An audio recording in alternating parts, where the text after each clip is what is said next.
Hi నమస్తే welcome to professor Jayashankar TV.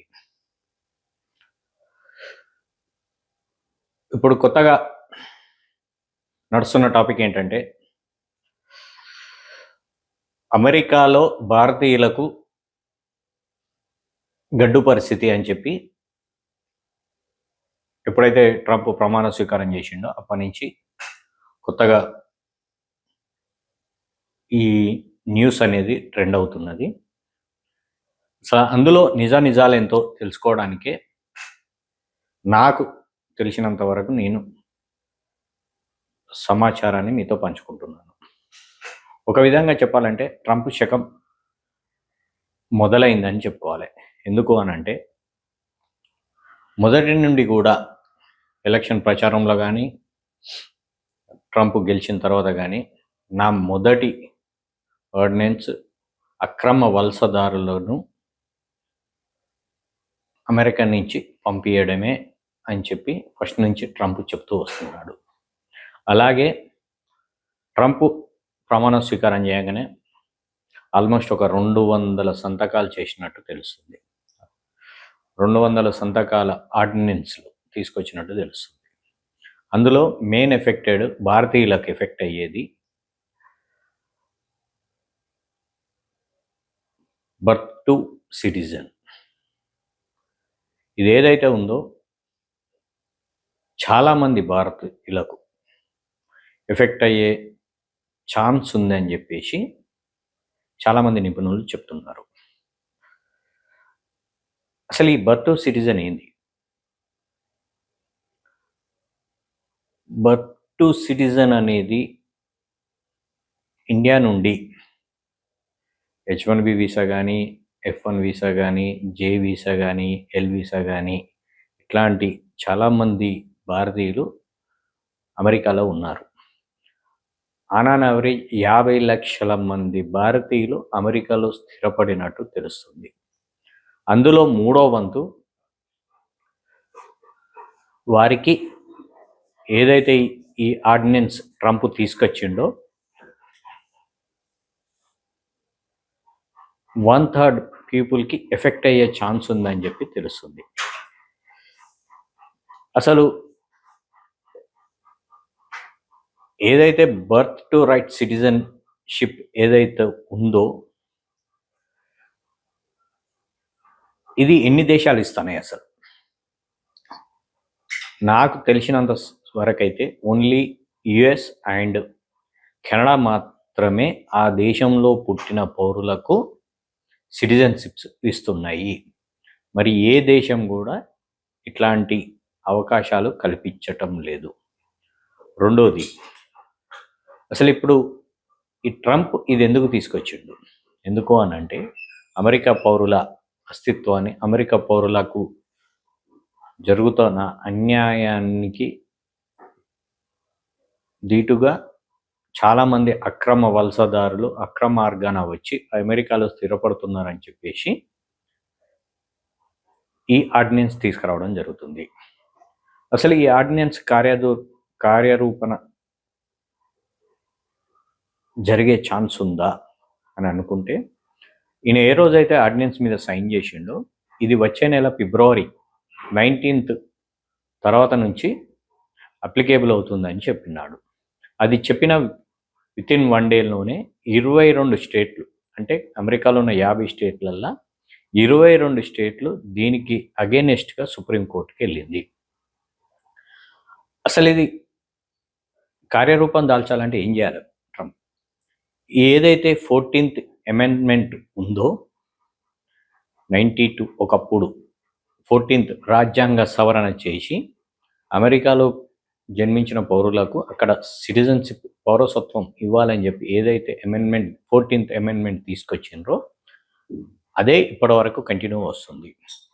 అసలు రాజ్యాంగ సవరణ అనేది కుదురుతుందా? ఒకటి, ఇది ఆర్డినెన్స్ తెచ్చిండు కాబట్టి కంపల్సరీ ఇంప్లిమెంట్ అవుతుందని చాలామంది చెప్తున్నారు.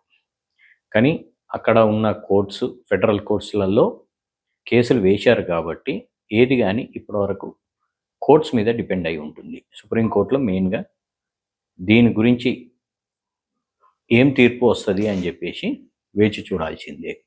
అసలు 14th అమెండ్మెంట్ ఏం చెప్తుంది? 14th అమెండ్మెంట్లో ఒకటే ఒక చిన్న లూప్ హోల్ ఉంది. ఏంటిది అని అంటే, ఎవరి మీదైతే మాకు హక్కు ఉండదో వాళ్ళకు మేము అమెరికా పౌరసత్వం ఇవ్వాల్సిన అవసరం లేదు అనేది 14th అమెండ్మెంట్లో ఒక చిన్న లూప్ హోల్ ఉంది. అది ఎవరికి అంటే యుఎస్లో అంబాసిడర్స్ అని ఉంటారు.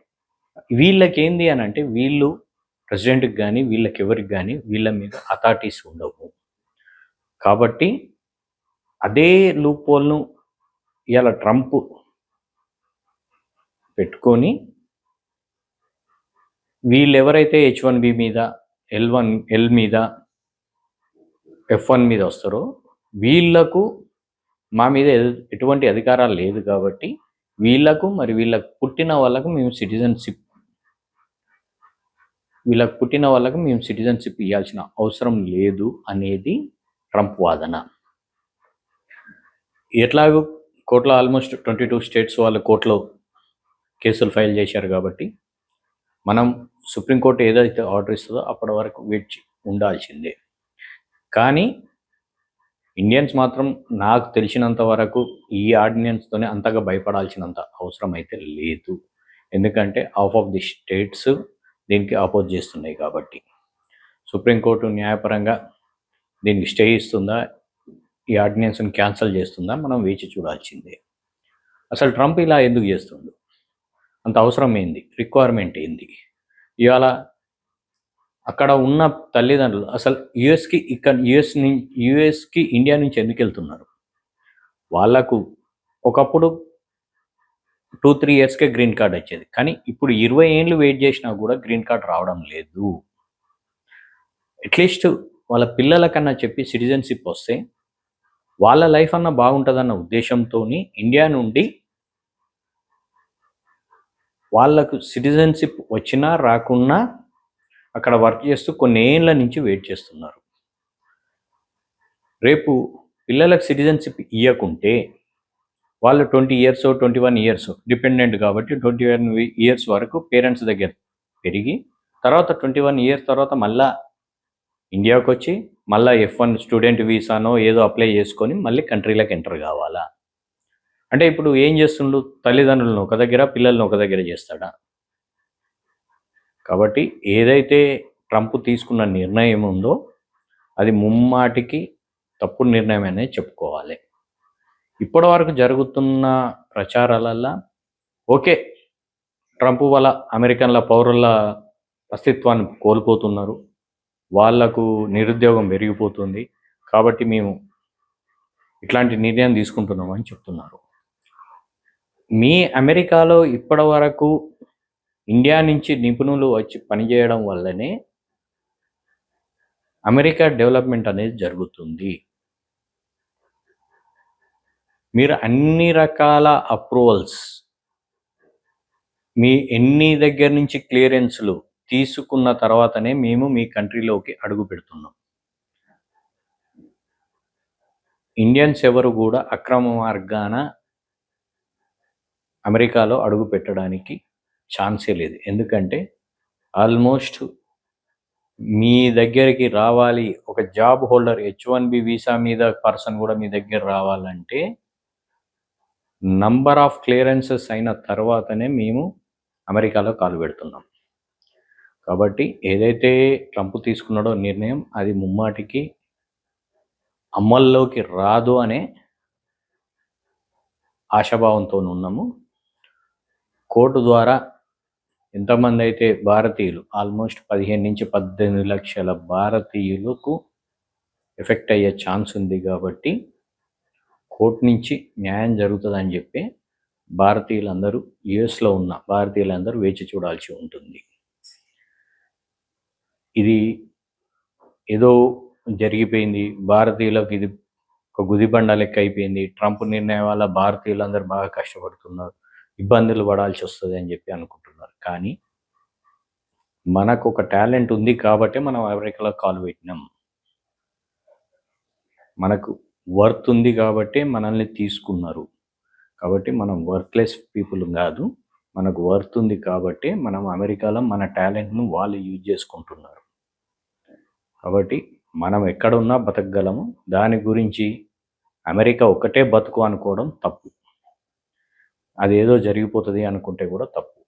కాబట్టి ఎవరికి దట్టు ఇండియన్స్కి ట్రంప్ తీసుకునే నిర్ణయాల వల్ల పెద్ద ఎఫెక్ట్ ఏం కాదు. ఇండియన్స్కి వచ్చిన నష్టం ఏం లేదు. Thank you.